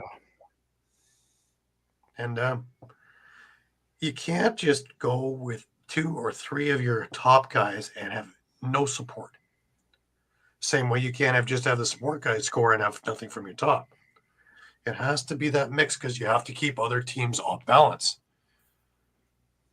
Because if you're having a great game in the first and we're double, triple teaming you in the second, third, fourth, you're not having a great game anymore. And if we don't have to worry, about the other players, hey, great, I'm going to put 4 guys on you. Let him take a shot from the outside. He's not going to score. Little things like that. That's what the only thing I can place my finger on is, and, when Miles is in there, it spreads out the defense that they become more dangerous. Jacob Hickey looked good in his first game, and it was against Toronto. And I was talking with Sean Ferris about it. And, he had a monster game in Toronto, transitionally. Really done nothing since. And if he's going to be the next thing, he's have to be consistent. And if they're going to do anything, they're going to need consistency. But you can't leave it all to Dobson. He didn't have a great night either, right? He made 24 saves of 37 shots. It wasn't that he was overly busy. What do you guys think about that? Is Dobson hurt? Is something off? Because the Dobson we've seen in PLL and the Dobson we've seen the last couple of years in NLL has been lights out. I don't see that here this year. Yeah. Same issue as Warren Hill and Doug Jamieson. Very and possible. Dylan Ward. Been playing nonstop for 2 years. We're talking playoff runs with Georgia, PLL championships with the Archers. He played at Worlds too. Yep. So he played both Worlds, right? Mm-hmm. Indoor and outdoor. Yeah, he did. He played for Canada. So, so I mean that puts him right in the same. That puts him right in the same group as Warren and Dougie and Dylan Ward. Right. So they're human. They need a bit of a break. And if you're going to leave it to them, of course they're going to say, play me, play me, play me. Oh, yeah. But they need that break. Just to reset. I'm not talking about you need 3-4 games. You need a game. You give them a week. And look what it did for Hill for the most part. Oh, exactly. Yeah, exactly. Part. Okay. And it's no, it's not perfect because again, Hill put up. Hill but it's a human factor, right? Everybody has an off day, right? Yeah. It's no one's going to be perfect. Mm-hmm. But say you take a positive and they got 13 goals on Del Bianco. So can they score on the tough goalies? Yes. But I've seen a lot of games where, even against Toronto, where they've been very low scoring games with everybody in the lineup. That worries me. Is that your scoring can be there one game and completely gone the next. Same players. Yeah. I guess that could be the other question, too. I mean, 13 should keep you in a game. But to give up 15. I mean, we talked about Dobson. Could there be a question about defense a bit there, too? Yeah. Well, that always comes down to it when we're talking about goaltending is, who's in front. But they're healthy for the most part. Of course, at this time of the year, there's going to be bumps and bruises and guys going out of the lineup and come back in. But for the most part, there's none of those really, really devastating injuries that change the whole season. But something to think about, guys. Something to think about because we're coming down to crunch time. There's only a couple of weeks left. And you don't down the stretch. And they have a difficult, maybe it's not as difficult now as we thought it was a few weeks ago, but and you got 3 or 4 last game is going to be Buffalo, right? And if they're playing for first place overall, and it's 3 or 4 at home, but it's Halifax, and then you've got the home and home with Philly. Mm-hmm. That as bad as Philly is playing, we know that rivalry is just it's on another level right now. Yeah. Yeah. It's on a level that tops Buffalo, Toronto, tops San Diego, Vancouver, tops Calgary, Saskatchewan right now. Right. So it's hard not to think, despite where Philly is right now and how they've been trending, that those 2 games are not just going to be pushover games just because Philly is. Yeah. Oh yeah. Interesting. So that's that's and they're 7-7 now, the Swarm. So. Yep. I mean, find me 2 wins in that group of 4 games. Interesting. So they could wind up out looking in after all this. Yeah, very, very easily. Wouldn't that be something, eh? From the way they started? Yeah, 4-0 to start. Yep. Sounds like Philadelphia, doesn't it? 5-1. Wow. I don't remember this in years past, this kind of turnaround. But, well, here we are. We got 2 more games to go at this week, guys. This one's an interesting one. Is San Diego and Calgary. San Diego's getting healthy. Now, we were worried about because they're an older team. You know, Berg 5-3, McIntosh 3-7. Lead Seals to road win. Tanner Cook has 4 goals and a loss. But we were worried about, their, being an aged team. And by this stage of the games, that they would be out of gas. Well, they had a bunch of injuries, had to use a bunch of young players. Now they know they have a bunch of really good young players down the pipe.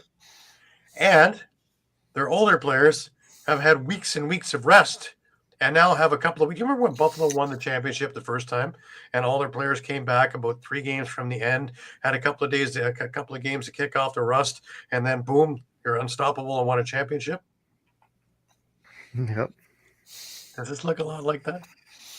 It's Trevor Baptiste back is huge. Baptiste is huge. Yeah. That's huge. And now they're dominant at faceoffs. Westberg has some support, and Kyle Rubish is back, and he's on defense. So you have an anchor back there to be there with Riglieri, who has been playing great, by the way. Not just good. He's been playing great because he hasn't had a whole lot in front of him, and he's still been stealing games for him. Yep. So this makes me scratch my head a little bit. And now the scoring's come back, and the last 2 games, they've just lit it up unbelievably, like we thought they would. And the guys who are supposed to be scoring, like the Bergs, are scoring. Guys like the Helliers are doing the setting up and adding a few here and there. It gets frightening. And more importantly, since we have been talking about it the last several weeks with seemingly every team in this league, power play, 4 for 5. Yep.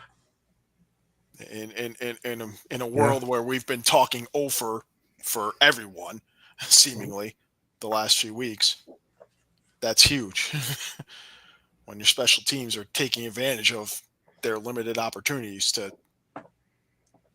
get crucial goals. Right. Berg, 5 goals, 3 assists.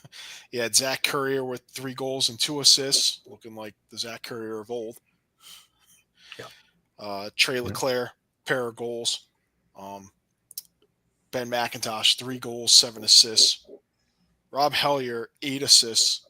So, that's the facility that I'm talking about. Coming off that 12-point game, he's still, finding ways to make a difference. Eduardo was here. Hello, Eduardo. Hey, Eduardo. And Origlieri, 39 saves in the win. Calgary, no slouch themselves on the power play, 3 for 5. Tanner Cook, 4 goals and an assist. Jesse King, 2 and 3. Dane Doby, 2 and 3. Curtis Dixon, 1 and 3. He's kind of fallen off since that sock trick against Albany. So, Nick Rose, 33 saves. I really thought this got the caption there. I thought this game turned really kind of, end of the third, start of the fourth, when Patrick Merrill, he threw 2 challenge flags and got 2 huge wins on those. First, overturning a no-goal call for his own team into a goal. And then the second challenge flag negated what had been called a good goal for Braden Lady of the Roughnecks, got overturned and was called no goal. So, huge swing, your first challenge works, so you get the flag back, you use it again, it works again to keep your opponent off the board. And, I really thought when it was 12-11 going into the fourth, and I saw the graphic showing the fourth quarter differential, and San Diego had a -17, while Calgary, I believe, had something like 31, which I want to say is tops in the league. that there was no doubt that the Roughnecks were going to pour it on in the fourth, and Well, yeah, and it was exactly the opposite. Yeah, once those challenge flags hit, it just completely deflated. It's funny how those can change momentum sometimes. So, and no inconclusives. It's funny, eh? Gary. We haven't seen that guy around, have we? What's his name? Oh, where are you? Where you been? Took a week or two off. Yeah. I haven't heard inconclusive. It's inconclusive where he is, Gary. So true, very true. But yeah, I've seen it a lot around there. Everybody's wondering where he went. Maybe it took a couple of weeks on the beach. Yeah. I don't know, but all of a sudden, all the cameras are good. Angles are fine, even the blurry ones. Yeah, and I believe this was a just check here. This was a lone meeting game. This was not a 2-game series. Mm-hmm. So this really hurts Calgary, because now you're looking at, they're 7-8, so they're actually sitting in 9th place right now, effectively. And you look at some of the teams around them. San Diego, they lose a tiebreaker. Rochester, who's a couple of spots ahead of them, they lose a tiebreaker. Ottawa, they have a tiebreaker over. Georgia, they have a tiebreaker over. Those are both lone meetings. But, they have another game against Colorado, a second game. They're already 0-1 against them. The tiebreakers that they do have are not exactly against the teams they need to have them against. Mm-hmm. Yeah. 2 of the 3 games are tough, man. They got Colorado, Saskatchewan, and then Vegas. And honestly, I think this is the same thing that hurt them last year, that basically made them a non-factor in week 21, even though they finished in that group of 5 teams at 8 and 10. Mm-hmm. They actually went into that week with 0% chance to make the playoffs, just because of, regardless of their they have no tiebreaks with anybody. No tiebreakers. Because they basically effectively lost all the tiebreakers with all the teams they needed to have tiebreakers against, and they're running almost into that same scenario again. Right. Well, it's going to be interesting, that's for sure. But it's San Diego being healthy is hello, league. You forgot about us, and we were being kicked around for a while. In fact, we had to caption up. In fact, I saw it not long ago. Was the "What's wrong with San Diego" caption? I think we have to change that to "What's right with San Diego," which is about everything now. Everybody's back. Yeah, I mean, if there's any downside, not shedding a tear for Calgary. Welcome back, Eduardo. If there's any downside for San Diego, it's that they only have 1 home game left. So it is against Albany. Yeah. And that's part of a home and home, but at Rochester and at Halifax, that's not exactly an easy run either right now. Mm-hmm. They got both of those before that home and home against Albany. So So they could be heading into week 21 sitting at 8-8 and needing to do something, something magical. Well, we'll see. We'll see. We've got one last game to cover this week. I just want to get to it. And, of course, that was this afternoon. And, Dylan Ward owes us all a pick'em game.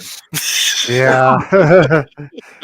He scores 5, adds another 4 assists to be, 500 points for the weekend.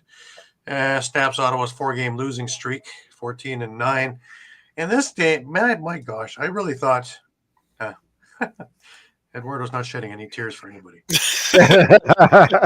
soon he won't be shedding it for Colorado and probably not for Ottawa, and won't be shedding it for Toronto, and gosh knows he's not going to shed any for Philadelphia.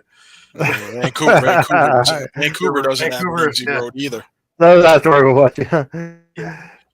But this game here, man, right off the hop, and Colorado jumps out to a 2-0 lead. I thought, okay, well, we don't really need a goalie for this, right? If they keep scoring, they can win a 25-23 game. But Ryan Lee off the hop, which is great to see because he never missed a beat from scoring the last 2 to win the last week's game. But against Philadelphia of all things. But all of a sudden, the Jeff Teat factor shows up. You need a spark? Well, he's your flame. Off a Travis Longboat pass.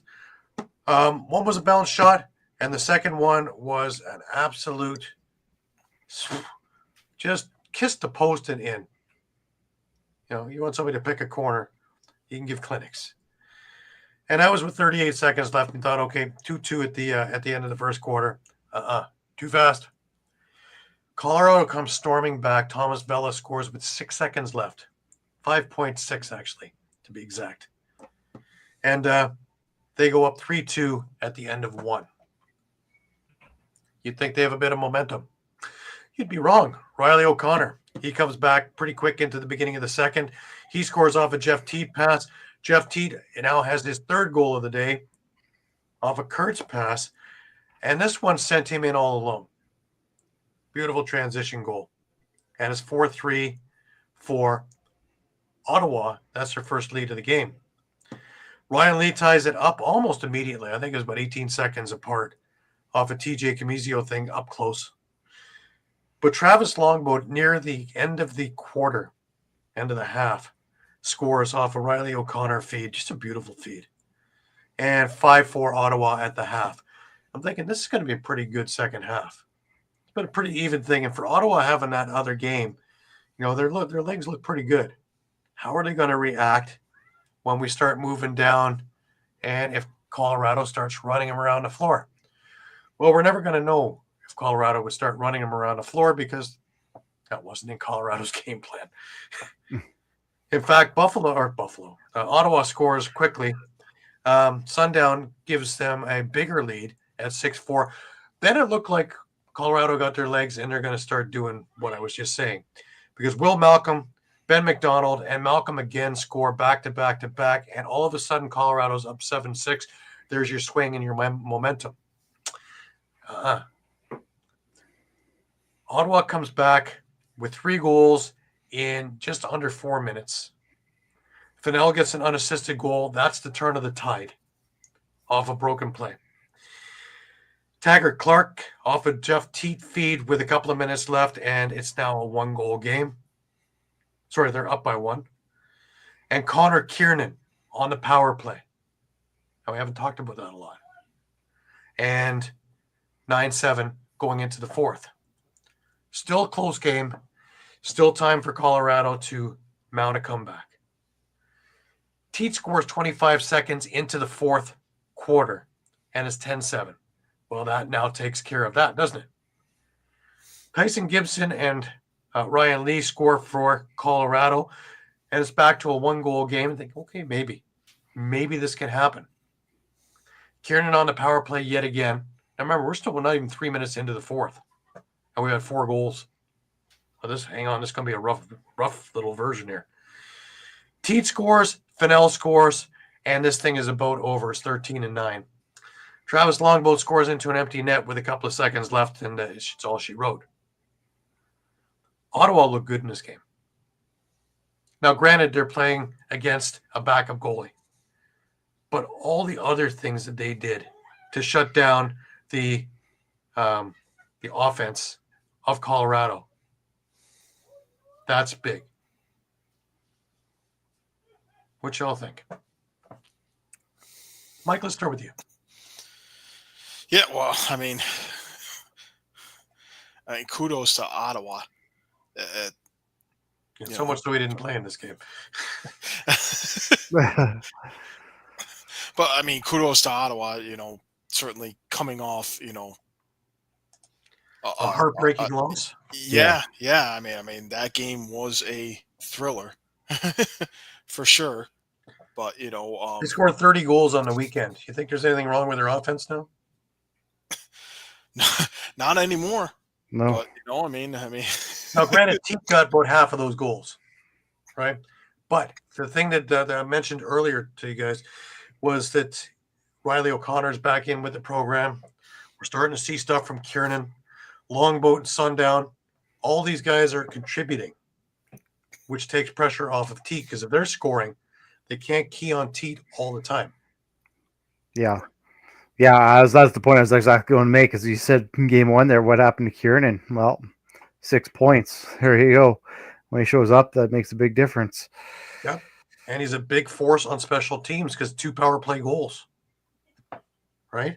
Going to make him pay. You going to take a penalty? Going to make you pay. 2 for 4 on the power play. Whereas Colorado was 0 for 3 on the power play. They just couldn't get it done. Makes me wonder about Colorado, because we've had these things again. We're talking about it with other teams too. But Colorado looked strong for a while. They got a few injuries. They looked good last week. Again, it's against Philadelphia. And they almost walked away with an L there too. Vegas beat them soundly. That one I still shook my head at. But is that more of the what we're looking at here, as opposed to some of the stuff we saw earlier when everybody was in and working? Well, this is what I'm looking at. We got 3 goals from Ryan Lee, 2 from Will Malcolm. And after that, your big goal scorers, like, for instance, Connor Robinson, only 3 assists. And it just kind of fell off from that. Like, for our next guy, Tyson Gibson, only 1 goal. Even with the next guy up, other than those he had 2. one call back that Ryan Lee was on the back end of what a great challenge by Dan Ladouceur. Yeah. He was in the back of the net, and he had a toe touching the white line, and Ladouceur caught that and challenged, and it was disallowed. So we changed it. Yeah. At a point when it makes change for sure, but I think it still doesn't change the fact that you're at a next man up mentality, and you're really not getting that next man up. Ben McDonald's the next man up on this list here. That's not going to win the championship. No. Not good at all. And I mean, this is a big lost opportunity for them, because you fall to 8-6. Now you're tied with San Diego, but you're really behind them. So they've fallen from 3rd place to 5th place. They don't hold the tiebreaker with San Diego. They only had 1 meeting against them, which they lost this year. And while we're continuing on our talk about everyone having a difficult path to finish the season, here's Colorado's next 4: at Saskatchewan, home against Buffalo, host Saskatchewan, at Calgary. So again, another difficult road to finish the season. And if Ward's out, you could have been 9-5 and in 3rd place right now. Now you're 8-6 and in 5th place, losing a tiebreaker to the team with the same record above you. Mm-hmm. Absolutely. That's and that this is the difference between a home first round playoff game as well. So I don't think anyone really wants to be going to Pechanga Arena in San Diego for a first round game if they don't have to. Yep, I agree. Yeah. Negative impacts with Panther City being gone. We talked about that a bit. I don't know. The Panther City guys that have been dispersed, maybe they'd be better if they were together, but most of them have been doing a lot of not much throughout the league-wide, from goalie right on outward. I was going to say the first round. They didn't have that impact that I thought that they would have. On any the one I can think of is Matt Hossack, honestly, has really made an impact. Yeah, him and Will Malcolm. Yeah. That's about it. And even Malcolm, to a degree, not as much as I thought. I thought he was gangbusters. I thought, with that core, that he would go crazy. And we had a couple of games of it, but not season wide. And of course, Colorado's had all these injuries and other things that have gone on with McLaughlin going for his career, of course. And we'll see what happens. But very, very strange. And for the first time in a long time, though, I'm interested in everything in the league in the last couple of weeks, because everything can uproot and switch from first place right on down to teams that are sitting in 12th right now. Yeah. Really, in all essence, the Rock aren't out of it, as frightening as that sounds, mathematically. But yeah, and when you work out, you work out some of these upcoming games and results. I mean, we really could see, which I'd be shocked if this happens, but there's a possibility that a 9-9 team does not get into the playoffs. Isn't that We've been funny? talking about it all season. Yeah, I was kind of wondering about that. Like that you're going to be you're saying saying 8 and 10, 9-9, and you might not be now. yeah, like I know you're hoping for. You're saying 8 and 10 could make it in, but I don't know if it can now. Like, I don't know if 8 and 10 can make it in. 9 and 9 with a tiebreak and some pretty good scenarios, but I don't know. Yeah, I mean, there are some scenarios where every team that gets in has double-digit wins right now. So, hate to say it, guys, but it's as it should be. As it should be. Yeah. Earn your way in there. Don't slide in a back door. Earn it. I would appreciate that. I don't think the top eight will. So yeah, well, I think so. Yeah, Yeah. And with 18 games and the way it's gone, they've earned it. Every single one that got in or gets in will have earned it, and the teams below them will make them, because there's that much parity in this league, and we've seen it. We've seen teams that we thought were down and out just kick the living crap out of some of the teams that we thought were just going to roll over the other guys. So, hence our pick'ems. Yeah. Anyways, just a reminder to everybody, we are on Facebook, we are on Twitter, we're on Instagram, we're on Thread, we're on YouTube. Please check us out, as well as we're on www.streampunkentertainment.com. Check us out a few times a day, because the news is always changing. We are talking about summer ball now. There's trades going on there. Things are going on in PLL. Things are going on in WLA, MSL. All that stuff is getting ready to get rolling. Juniors getting ready to get going. They're making a lot of trades going on there. Everything is just starting to really get moving there, and things are not ending here in the NLL. There's still lots of scenarios, lots of different things. It's going to go right down to the very last weekend before we know everything. It's been a few years since we've had that scenario where, and then we're looking at tie breaks and different scenarios and how that works. And, let's hope we don't have to go into the 2 and the 3 and the 4. Remember those years? Oh, yeah. Yeah. It'd be like WLA again, or have to go through the whole week 17. And if this happens with this, and